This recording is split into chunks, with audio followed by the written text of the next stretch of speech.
Welcome to As the Story Grows. I'm Brian Patton. Today we welcome Hecate Enthroned frontman Joe Stamps to the podcast. The new Hecate Enthroned record, The Corpse of a Titan, A Lament Long Buried, will be out this Friday on M Theory Audio. Joe talks about his musical theater background, being a tentative frontman, the disconnected nature of the songs on Embrace of the Godless Aeon, and how that informed the writing on the new album, bands as visual brands, and more. The Corpse of a Titan, A Lament Long Buried is a phenomenal album, and if you like melodic black metal, this is not an album to miss. Thanks so much for listening to this episode of As the Story Grows. If you're brand new to the podcast, welcome. Thanks for checking us out. You can find links in our show notes or at asthestorygrows.com for our mailing list, our Discord server, and our Patreon page. Enjoy today's conversation with Joe Stamps from Hecate Enthroned.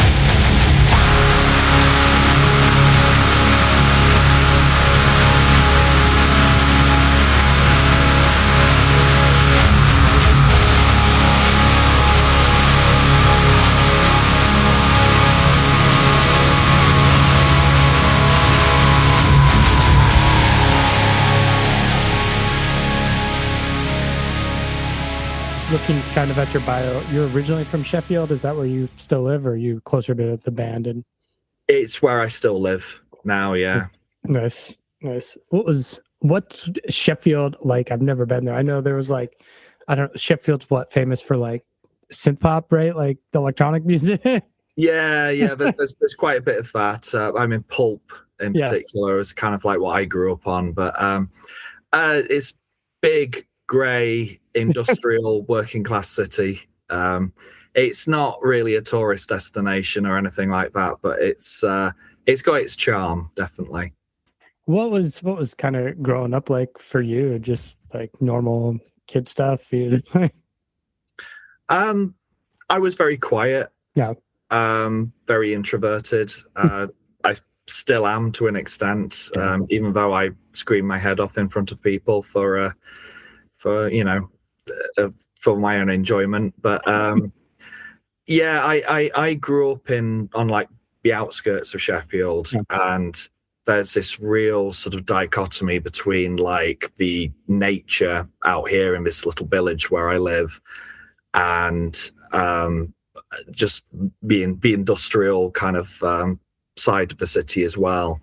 So I kind of got to enjoy the best of both worlds, really, being quite close to a real sort of metropolis, but at the same time being able to appreciate being around nature a lot, having a lot of woodland to go and walk around, and there's a lot of farmland. And I think that my own childhood was actually quite isolated to an extent, but I think that's probably why I was more drawn to a lot of the Norwegian black metal and black metal, rather than hardcore's really big in this city, but I was never really it never really connected to me. Even though I do appreciate it, it's not really, it wasn't really what I grew up with. So yeah. How do you get into kind of black metal and just heavy music in general? When does that discovery happen?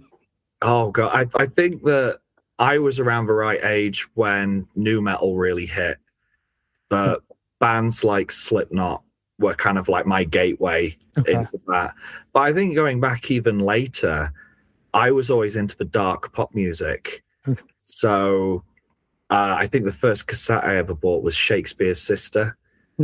After they released Stay, which was a really dark song, and then a lot of the more morose indie music that we had here. So bands like The Verve and Travis, to an extent Oasis, but they were all a lot more appealing to me than, say, the sort of cheeky chappy kind of stuff that Blur were doing. And but it was all guitar-based music, and I think that by the time I was sort of 13, 14, I was kind of looking for something a bit more, I think I was never like an angry teenager, but I think internally, looking back on it, I probably was quite angry. And a band like Slipknot, bands like Coal Chamber, Fear Factory, they just kind of were the bands that kind of captured my imagination. And I think especially when Slipknot were releasing, you know, an album like Iowa when I was 15, that was kind of my gateway into extreme metal. Yeah, that's cool. And then from there, it's just like, well, this is fun. What's heavier and crazier than this? Yeah, and this was a time before the internet was really kind of like a useful tool. Yeah. Or before I even had access to the internet, really. So a lot of that was, you know, through magazines and things like Kerrang, Metal Hammer. After I kind of became a bit more seasoned, there was magazines like Terrorizer and Zero Tolerance here, which were sort of more on the extreme side of things, and that was kind of how I discovered things. And I think that I went from listening to Slipknot when I was sort of 14 and 15 to by the time I was 16, I'd discovered Emperors in the Nightside Eclipse and you know, Cannibal Corpse, Deicide, you know, bands like that. So yeah. Looking through your bio, you've always been a vocalist. Did you like try your hand at guitar or drums, or were you always just like the appeal of, I don't know, writing songs or screaming was what you wanted to do? I've always been a little bit musical, but I'm probably not the best hand-to-eye coordination to actually play an instrument. So I did have a go at playing bass, and I got to a point where I was downloading tabs off the internet when I was like 18, 19. And it didn't really go much further than that. So I originally got into doing this kind of by accident because when I was younger, when I was sort of like in my teens, I was basically a theatre kid. Like I was in all the school plays. I was in, you know, I did drama like in my advanced education, things like that. So actually being on stage and sort of vocalizing was kind of quite natural to me. But when I first decided to give it a go, being kind of like a quiet theatre kid, I remember seeing all these sort of big tattooed guys on stage or bellowing at people. There was nothing about that made me feel like I could do it. So when I actually went and gave it a go, there was almost kind of like this, there was no pressure because I never tried to pretend to be like that. And in fact, in the early days in a lot of my earlier bands, I kind of fronted the band like I was giving like a best man speech at a wedding. So it was, it was, and weirdly, it kind of, it got over.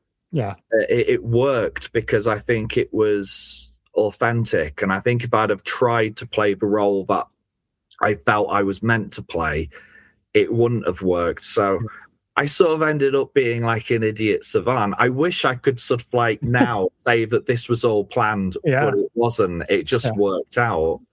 Yeah.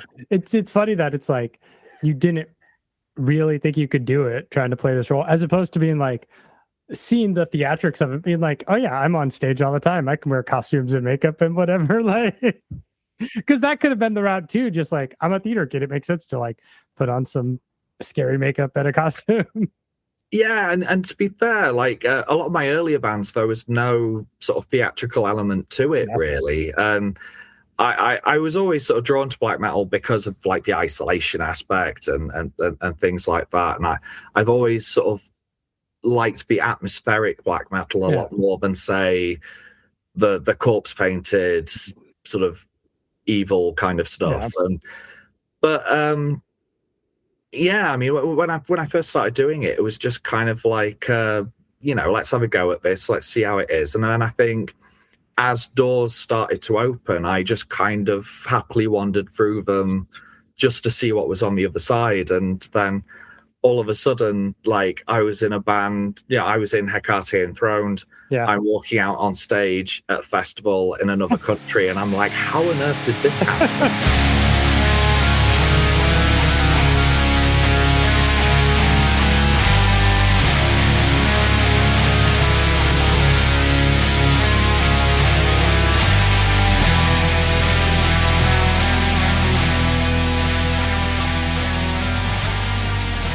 speaking of which, you joined the band in 2015. What led to you being the new frontman? Well, all the way back in 2006, an old band of mine when I was at university actually opened for Hecate Enthroned. Mm-hmm. And at that gig, they told me that their current frontman, Dean, couldn't make a couple of dates on a little UK tour they were doing. And they actually asked me if I could fill in. Nice. And so I ended up filling in on that tour. I was only 20 years old at the time. But I just stayed in contact with them like after that. And the really cool thing was that I was a fan of the band beforehand. Like I'd been a fan since I was about 17.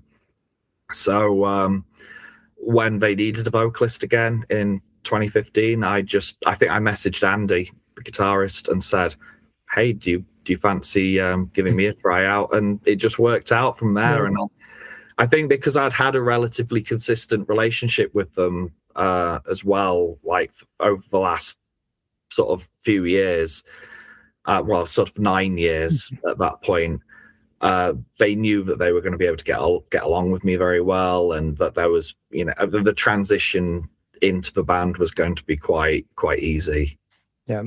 By the time you joined the band, they're in the writing process of Embrace. Was it kind of easy to step in and then take over a lyrical and vocal role, or was it just like, is that first go you're trying to feel things out and not overstep your boundaries? It was an unusual one because when I joined the band, all the music for that album had been written. So I was in an odd place where I was kind of like a kid in a sweet shop, because I was like, I can't wait to start writing for this. It's going to be awesome. But I was kind of interpreting the music as I was hearing it, and then that was kind of creating sorry, something's just popped up on my screen. I was interpreting the music as it was. I hadn't been a part of the writing process. Yeah. So it meant that a lot of the lyrics kind of ended up being a little bit all over the place in terms of theme. But because there's stuff on there that's historical. I mean, Erebus and Terror is about Franklin expedition. Whispers of the Mountain Ossuary is actually about bodies on Everest. And there's like an idea that the mountain itself is sort of some sort of mythic deity that people worship and end up, sacrificing themselves onto. Which was actually inspired by a documentary that I saw where they found the body of George Mallory on the mountain face. But there was also stuff in there that was kind of a bit like new atheist kind of inspired writers like Christopher Hitchens, and then there was other stuff that was a little bit more philosophical. So it was kind of like getting dumped in at the deep end, but I kind of thrived in it. Yeah. But at the same time, when I look back at it now, I do kind of think that thematically that album's a little bit all over the place. Yeah. Hecate, I mean, outside of the first 3 records, they've never been a band that's rushed to get albums out in this later half of their career. Obviously, we have a global pandemic in the midst from the last record to now. But what took so long to get this new record out? It was just kind of the pandemic obviously didn't help. Yeah. That was the guys are they were very old school in their mentality when it came to writing, in that it's very much about being in a room together. Yeah. Someone's got a riff, and then it kind of builds from there. Yeah. Because of what happened with the pandemic, a lot of the guys have sort of gotten a lot more used to writing using guitar programs and sending things over online and things like that. So it did prompt a change to kind of move into the 21st century. Yeah. But yeah, I mean, there was also, none of us are young. Like all of us, I turn 40 later this year. Yeah, our youngest member at the moment is Matt, and he's only 5 years younger than me. So we're all older guys. We've got jobs. we've got bills to pay, we've got families, pets, all kinds of things just kind of get in the way. And then we're kind of dotted up and down the country as well, because most of the band is based around Cheshire, so around Chester. But I'm in Sheffield, Matt's in Leeds, and then Dylan's in Stafford and runs a pub in Stafford. So it's getting us all together is it's a challenge. Well, I mean, we've made the joke that it's a bit like herding cats, and all the cats are on fire and they're in outer space. So.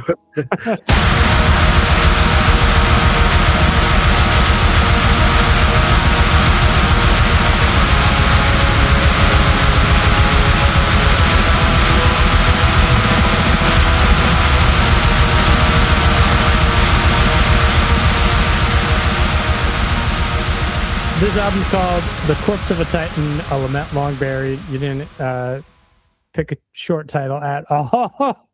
What, because the last record was kind of so all over the place, what was inspiring you this time, and how did you want to focus your writing with this record? I really wanted to kind of give a bit of the band's identity. Put a bit of the band's identity into this, because we're all really interested in mythology and folklore, and there's bits of Welsh and English mythology that I think a lot of people don't know about, and a lot of it is really good material for black metal. Yeah, and we've seen other bands do stuff like this, and there was just certain things that I kind of wanted to write about, but I wanted it to be quite streamlined. I kind of, the way we kind of constructed the album was almost like it's a book of short stories, because Dylan actually pointed this out at one point, but like a lot of my lyrics kind of read like a short story. Which makes sense, because I do quite a lot of creative writing. I write a lot of short stories, and so we just kind of wanted to go with that and run with it, really. But we wanted it to kind of run in almost like a chronological order. The album begins with an intro called Adar Rhiannon, and Rhiannon is Welsh goddess, is often seen as like the conduit between life and death.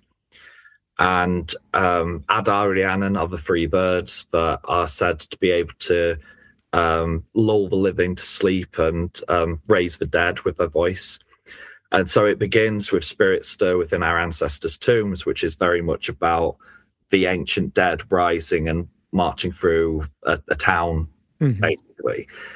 We've got a series of songs that are just sort of based around sort of old Welsh and English folklore, and then it comes all the way round to full circle to Into a Vale of Endless Snow, which is actually based on mining disasters, which Wales and my own sort of like where I grew up in Yorkshire, we kind of share. And I thought that was coming back into death. Yeah. So it kind of comes full circle. Yeah. I've made a bit of a meal trying to explain that. Yeah. When you sit down to write, are you thinking about your vocal patterns when you're writing, or are you putting out your lyrics and then you're like, okay, how do I actually scream this? I do the vocal arrangement first. Okay. It's so much easier to do it that way. I tend to go through and I've got an idea of pretty much how many syllables I can fit into each line. And then I kind of write the lyrics accordingly. Nice. That's cool. Album's out May 29th. I didn't see any tour dates up on your website because you're all older guys. How difficult is playing shows and trying to think about the live aspect of the band? Well, we've been thinking about it quite a bit more. I mean, I think that we're all trying to get a bit fitter and healthier at the moment. With some of the shows that we've played more recently, like it's the age is certainly starting to. We're feeling it. Like we're feeling it when we come off stage. We've just recently played in Switzerland, and it was incredibly hot. Yeah. And it was hard work. It went really well, but we a lot of us are regularly trying to sort of drop a little bit of weight, or I mean myself. Go get a stretcher. But I think for a while we've and it's been commented on as well, and it's fair criticism. We've not looked the best on stage. We've not really had the most cohesive look, other than we're all wearing black, and we're and it's something that we've always sort of thought about and wanted to do. And I think that I've now kind of adopted a bit more of like a Wraith like appearance on stage, with a little bit of paint and a bit more sort of theatrics. Yeah. So, and I think that what we're doing now is kind of in line with this new release, but it also it's in line with the identity of the band as a whole, as it always has been. Yeah. But we are sort of looking to make it a lot more theatrical, but it's got to be comfortable for us as well, because if you're going to go on stage and you're going to pass out, I mean, I've sort of seen bands like the Berserker when they used to wear masks and stuff like that. I can't believe they could actually pull that off. Yeah. Because I've heard some of the stories about them playing those big rubber masks and almost passing out, and I don't know how bands like Guar and like Lordi do it, but no, even if you're just up there in like long sleeves and pants, I'm just like, those lights hit you, it's hot as hell, man. Like, like who wants that? It is interesting to think about, like conceptualizing a look for the band when everything these days, as soon as you've done it, it's on the internet, and then it's like you get that immediate feedback of what people think, or being able to look at yourself and be like, oh, that's not good. I have seen there's been a spate of bands, especially within the black metal scene, who wear masks. Yeah. But they're kind of like the light kind of fabric masks. I mean, there's a band in the UK called The Infernal Sea, who have been doing that for some time now, and I think that they look fantastic a lot of the time, and it kind of takes away, because I've never been about like the celebrity aspect of being in a, you're always going to be a bit of a niche quantity anyway. But I think sometimes taking away sort of the human aspect, especially when you're doing music that is so like aggressive and sort of spooky, can often be quite a strong and striking image. But I think that there's so many bands that are doing it now. But we could, a band like ourselves that has been around since the 90s, we couldn't suddenly start doing something like that. Yeah. I think people would have quite a cynical view of it. But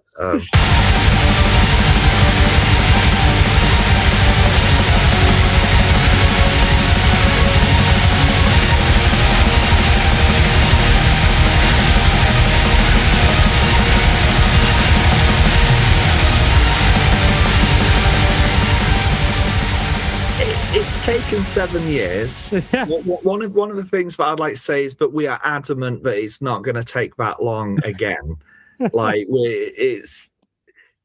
it was kind of. I mean, it was hard going. Like as much as we're very happy with what we've produced, this album was difficult, and we're hoping that it's going to pay off. I mean, the reception to the 2 singles that we've released has been incredible, but we just want a better process next time, and because at the moment it's not quite that we're just kind of happy that it's out and it's done, but there is an element of that because of how difficult it was.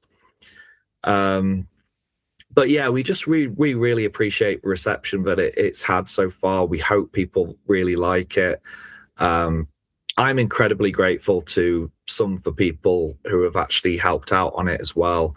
I mean, Dan Abella, who produced the album, I mean, he produced Embrace of the Godless Aeon as well. Incredible person to work with. Really helped me out whilst I was doing the vocals as well. There is a guy called Will who recorded my vocals, who is also in my other band, Vale, who helped me out at a really difficult moment because the guy who was originally supposed to record my vocals kind of ghosted me at the last minute. No. So that was a difficult one. And I've got to give a shout out as well to Tasha Collins, who is from a band called Bansif here in Sheffield, who stepped in and did some really cool, spooky female vocals as well. So, you know. Yes. But yeah, I think that's it pretty much. I'm excited for people to hear the whole thing.